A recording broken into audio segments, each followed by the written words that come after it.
এটাই আমরা একটু চিন্তা ভাবনা করবো। একটা প্রিভিয়াস একটা ফর্মুলা কাজ করছে, এটা নিয়ে আমরা আসলে বসি নাই, এটা নিয়ে আমরা আলাপ করব।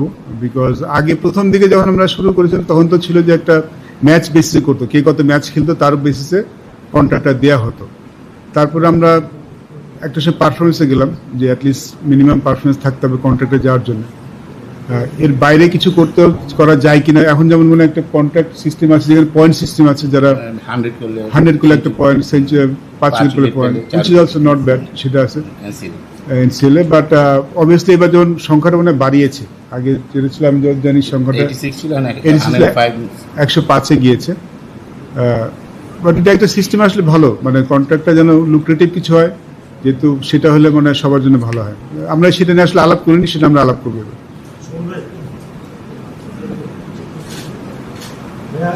এরকম যে যখন এখন দল সিলেক্ট করে মানে স্টেজ বোলিং ডিপার্টমেন্ট নিয়ে খুব ভালোভাবে একটা পারফরমেন্স দেখে বা ছিল করতে পারে, যেমন হাসান মাহমুদ এবং সাকিব বাইরে আছে।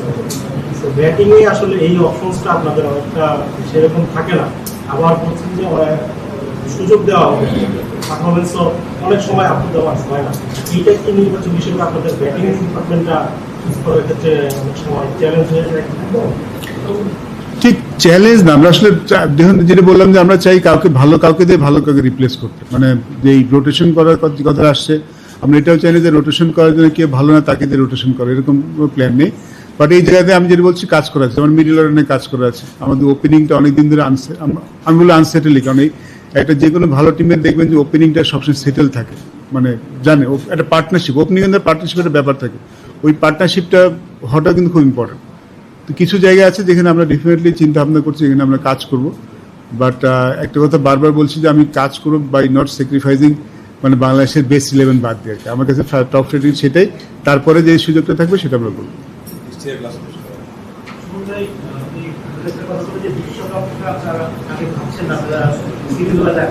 প্রতিবারই দেখা যায় বিশ্বকাপের আগে একটা টিম নিয়ে নানা রকম বিশ্বকাপেও সেম ঘটনা ঘটে, বিশ্বকাপের আগে একটা আসি থাকে দায়টা যেহেতু নির্বাচকদের নিতে হয়, সবকিছু আপনি করতেন যে প্রস্তুতির ঘাটতি ছিল বা এরকম যেগুলো আপনাদের উত্তর দিতে হয় দায়টা প্রপার প্ল্যান দেখে আসলে আপনাদের দরকার কিনা বিশ্বকাপে, সাথে বিশ্বকাপ অনেক দূরে সেটা না ভেবে প্রপার প্ল্যানটা দরকার।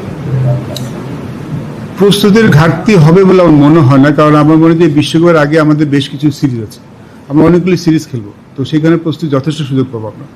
এবং যেহেতু আমরা জানি কোথায় ওয়ার্ল্ড কাপ হবে, কন্ডিশনটা কেমন হবে, আমরা মোটামুটি একটা আইডিয়া আমাদের মোটামুটি ক্লিয়ার আইডিয়া হয়ে গেছে। তো আমার মনে হয় যে আমাদের ওরকম মানে আমাদের ওরকম বলার কোনো অবকাশ থাকবে যে প্রস্তুতি ঘাটতি ছিল, ডেফিনেটলি সেটা বলার মতো অবকাশ মানে আমাদেরও থাকবে না।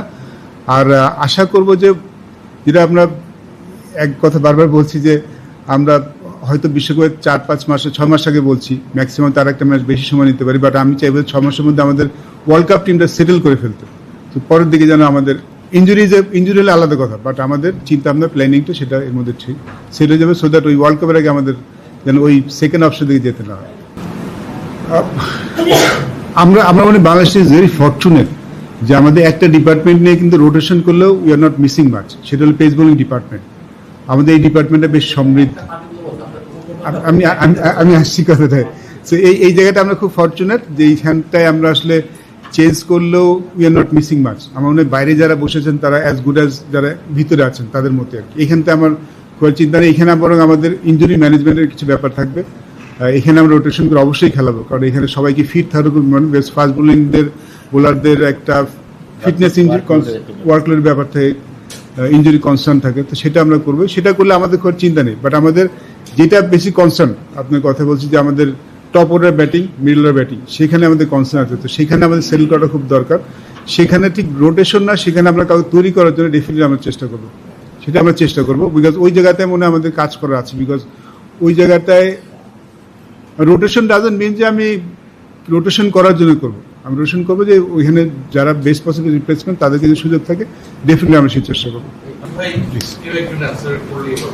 আপনাদের প্রথমবার সিলেক্টর হিসেবে আসা, এর আগে যখন আপনারা প্লেয়ার ছিলেন তখন ধরেন টিম যখন ফর্ম করে তখন তো আপনাদের ধরেন যে কিছু কোয়েশ্চেন থাকতো, আছে একে নিল না কেন, তাকে নিল না কেন। এবার যখন টিম ফর্মেশন প্রসেসটার মধ্য দিয়ে গেলেন, সেই এক্সপিরিয়েন্স যদি একটু বলতেন।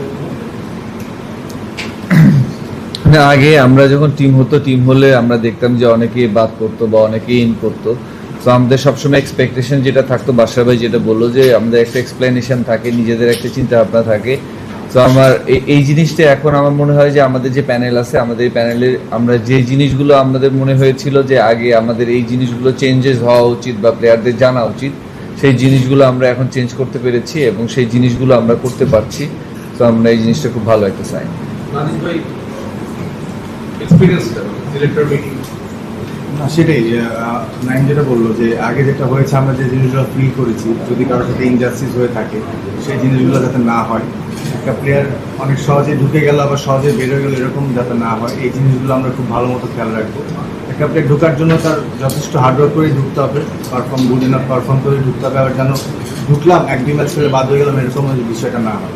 তো আমরা এই জিনিসগুলো খুব কাছ থেকে দেখেছি, এই জিনিসগুলো আমরা খুব ভালো মতো খেয়াল রাখবো এবং আমাদের সাথে যারা আছেন সিলেক্টর শুনতে আছেন আমরা এই ব্যাপারে ডিসকাস করেছি। তো এই জিনিসগুলো আমরা খুব ভালো মতো দেখি।